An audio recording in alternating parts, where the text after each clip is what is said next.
Olá! Debater as dificuldades enfrentadas pelos migrantes e refugiados no Brasil. Assuntos que vão estar na primeira Conferência Nacional sobre Migrações e Refúgio, marcada para o mês de maio. Sobre o assunto, vamos conversar no NBR Entrevista com João Guilherme Granja, diretor do Departamento de Estrangeiros da Secretaria Nacional de Justiça. Olá, muito obrigada pela sua presença aqui no NBR Entrevista. Olá, bem, eu que agradeço a presença aqui. Na verdade, é um tema muito importante, muito presente na história brasileira, que agora estamos trazendo para um debate público pela primeira vez, nessa amplitude, com essa profundidade. Bom, então vamos começar explicando, né? O que é migrante, o que é imigrante e o que é refugiado. Tem diferença? Tem alguma diferença. Existe algum detalhe. Migrações, mobilidade humana, quer dizer, pessoas estão em movimento e para o nosso interesse aqui cruzam fronteiras buscando sonhos, por necessidades, porque conheceram alguém, para construir negócios. Cada um desses objetivos cria ou determina padrões de relações muito específicos. O migrante que, por exemplo, sai do seu país em busca de trabalho, ele representa um tipo de migração muito frequente, muito visível. Aquele que é obrigado a abandonar suas condições de vida por conta de perseguição, devido a ameaças externas ou outros fatores, representa outro tipo de migração e temos uma espécie de proteção especial para prevenir que a situação dessas pessoas piore. Esse é o refúgio. E no caso do imigrante? O imigrante é o nome que nós damos quando nós partimos do nosso ponto de vista dentro de um país para aqueles que entram no país. Então, entre os imigrantes, nós temos os imigrantes que vêm por finalidade laboral, buscar trabalho, aqueles imigrantes que vêm por causas afetivas, familiares e também aqueles que se deslocam fugindo de ameaças, fugindo do temor de perseguição, que são os que merecem, que recebem uma proteção dada pelo refúgio no Brasil. E no Brasil, existem muitos migrantes, muitos refugiados, como é que está a situação? Sim.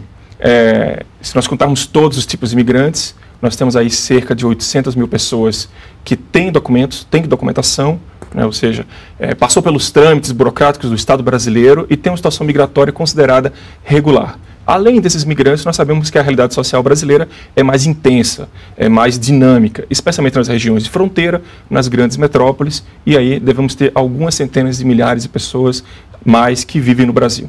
E como é que vivem essas pessoas? Onde elas vivem? Certo. Hoje, cada vez mais a dinâmica migratória no Brasil tem se tornado tão mais visível quanto mais variada. Nós já tínhamos há muitas décadas uma presença importante de imigrantes nas regiões de fronteira, temos cidades importantes que se constituíram a partir desse dinamismo populacional, Foz do Iguaçu na região sul, na região norte outras capitais, no centro-oeste outras regiões. Temos também as grandes metrópoles, e aí o migrante que vive na região de fronteira tem um estilo de vida, padrões de sociabilidade e outros tipos de relações bem diferentes daquele migrante, daquelas comunidades instaladas em grandes metrópoles. E mais recentemente, temos visto que as pequenas, médias cidades brasileiras, metrópoles regionais e outros pontos urbanos também têm recebido novos fluxos de imigrantes. Isso sem falar em imigrantes em ambientes rurais e em outros contextos mais específicos. E essas pessoas conseguem trabalhar no Brasil, conseguem estudar, enfim, como é que elas vivem? Sim, nosso desafio hoje, nosso diagnóstico hoje é entender com uma profundidade cada vez maior como se dá esses meios de vida.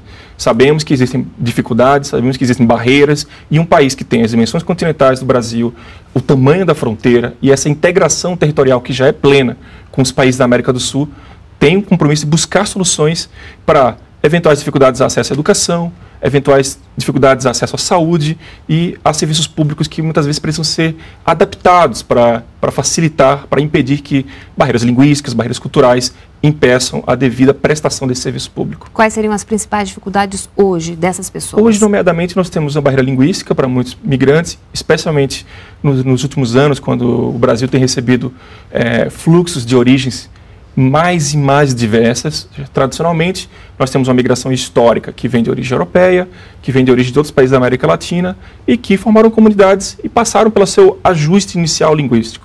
Mais recentemente, nós recebemos fluxos extracontinentais de países da África, de países da Ásia, de países da América Latina, do Caribe, por exemplo, que não falam espanhol, que é uma língua que tem uma proximidade estrutural que facilita a inclusão, e isso tem ressaltado o aspecto linguístico. Outros aspectos culturais, O Brasil é um país diverso, um país plural, e cada vez mais essa pluralidade se enriquece, e isso tem que se refletir, evidentemente, também num diálogo cultural mais intenso. Tem um aspecto, tem um lado que apresenta dificuldades iniciais, e outro que nos ajuda a enriquecer o patrimônio cultural e histórico brasileiro. Bom, João Guilherme, no ano passado o Brasil triplicou o número de concessões de refúgio. Por quê?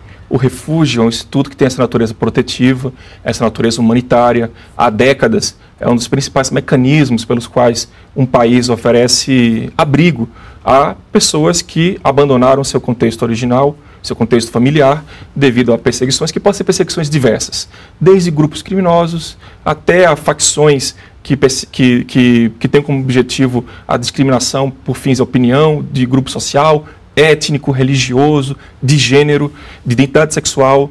Todas essas razões acabam sendo, infelizmente, motivos de perseguição em alguns contextos mundiais, e temos tanto o surgimento de mais e mais conflitos nesse mundo atual, como também a facilitação de meios de transporte.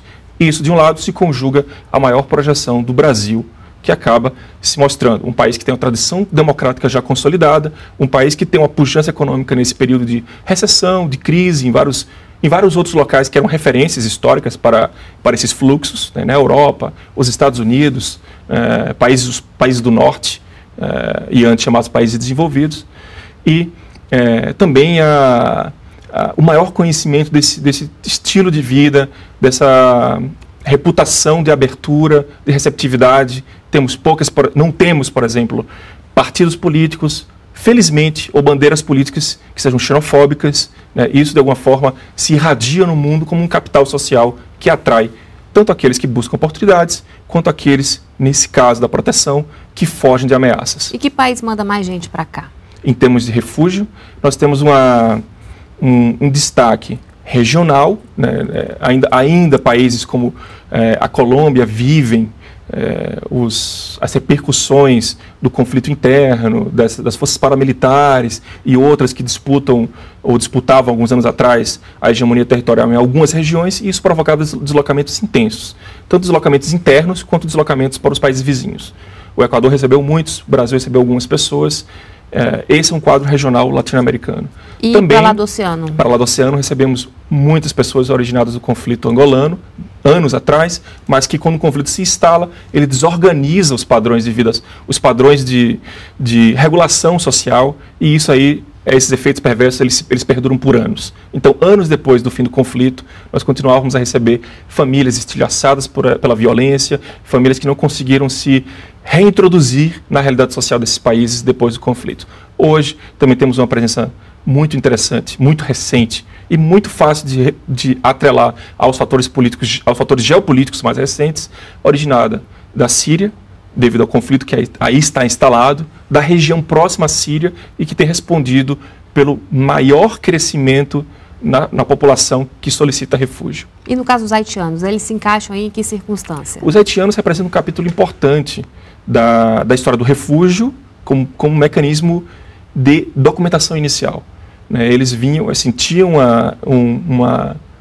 uma agressão, uma necessidade de se deslocar, de atingir o Brasil, pediam refúgio, e o Estado brasileiro constatou que aquela situação não era uma situação tecnicamente que se encaixava numa situação de proteção especial que se origina de um fundado temor de perseguição.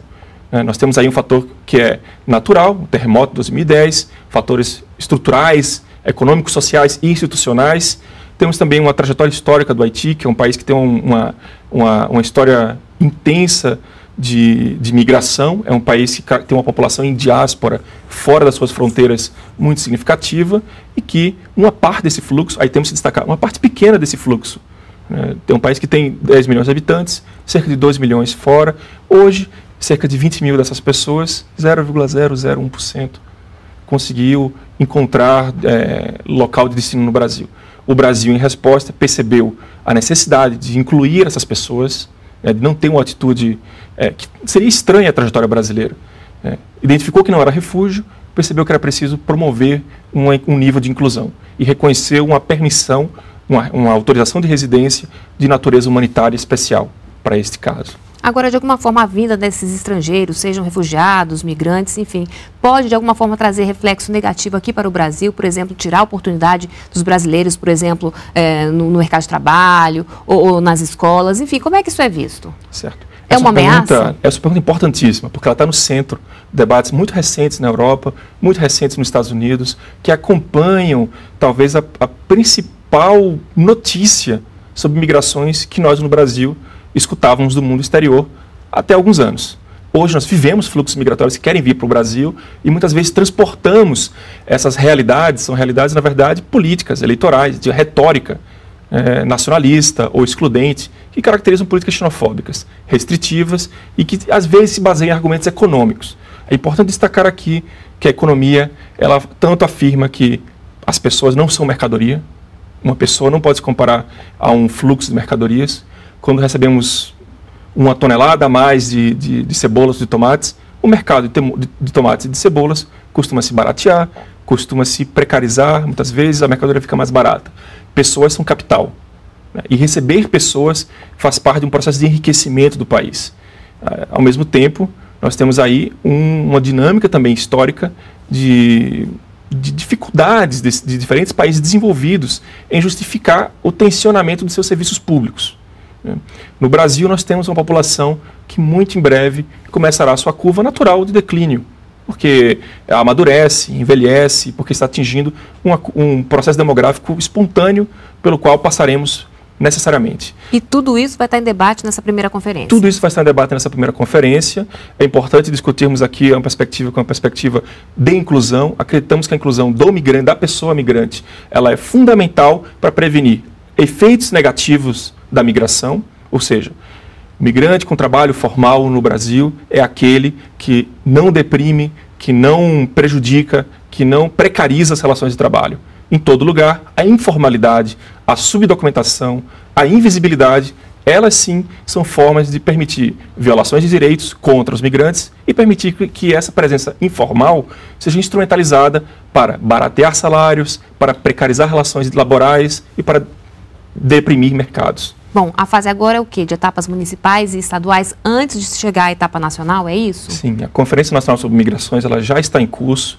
Estamos vivendo um processo atual de consulta em nível local. É importante destacar que prefeituras, estados são operadores importantes das políticas sociais brasileiras e, como tal, devem participar desse debate. Esta é a fase em que está ocorrendo. Nos dias 30, 31 de maio e 1º de junho, passaremos a um debate que será alimentado pelas contribuições e pelas indicações de representantes que está acontecendo atualmente, e aí nós teremos um debate também mais plural, confrontando os diversos contextos da migração no Brasil, em que debateremos propostas, conheceremos o diagnóstico de forma mais profunda, conheceremos esses cenários diversos da migração na fronteira, nas metrópoles, nas cidades pequenas, no campo, falaremos sobre os diversos temas, educação, saúde, serviços sociais, e tentaremos chegar a um encontro de olhares que pode gerar uma política, a institucionalização de políticas públicas para migrações, tanto para aqueles que não têm a nacionalidade brasileira, como para aqueles imigrantes, destaco muito bem, que são brasileiros, construíram sua vida no exterior e estão retornando ao Brasil, porque esses também precisam, muitas vezes, encontram barreiras que precisam ser abordadas e resolvidas. Bom, a conferência está marcada, né, para o final de maio e vai ser em São Paulo. Por que São Paulo? São Paulo é uma cidade que historicamente se formou com a contribuição de imigrantes, ela é símbolo dessa contribuição, ela vive conflitos de forma muito intensa na sua história, ela vive soluções também de forma muito intensa na sua história, e essa mistura que gera diversidade de opinião e também se reflete numa população migrante, uma população migratória que hoje é a maior do país, que hoje vive as relações mais complexas e que também já produziu um tipo de diálogo com o poder público que debate abertamente políticas públicas de inclusão, que debate o papel dos serviços públicos locais na inserção social das comunidades migrantes, que debate a infância, a adolescência, e é tudo isso que nós queremos também, que operadores públicos de todo o país possam se sentar e testemunhar e levar para casa. Tá certo, muito obrigada pela sua participação aqui no NBR Entrevista. Obrigado. Outras informações, então, na página da conferência. E para rever essa entrevista, é só entrar no endereço que aparece agora aí na sua tela. Muito obrigada pela companhia e a gente se vê no próximo programa. Continue aqui na NBR, a TV do Governo Federal.